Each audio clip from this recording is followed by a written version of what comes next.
Каждый из вас слышал, как ингуши кричат о своих тысячелетних башнях. Но так ли это? Конечно, нет. По сравнению с чеченскими башнями, ингушские можно считать новоделом.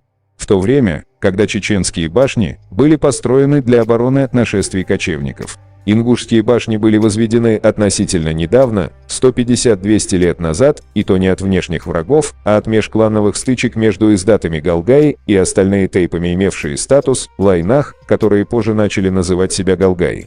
Предлагаю вам посмотреть видео, где сам ингуш рассказывает, как акинцы, к тому времени уже давно исповедовавшие религию ислам, как и остальные чеченские общества, делали набеги на галгаев, захватывали имущество и говорили: «Ингуши кафиры, их имущество нам дозволено».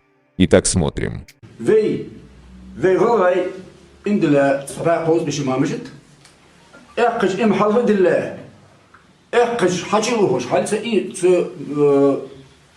كينخ والله حجوش أكتر حجوش والله كسبة كرسنا بياخش كرسنا بأكتر ده ما حال مدينة سجي يعيش دهل يعيش كريه بستش بيوي باش نيش شوش تتسنى قش ناهان كرتبخ كل صوت يسر السهل يعيش Да,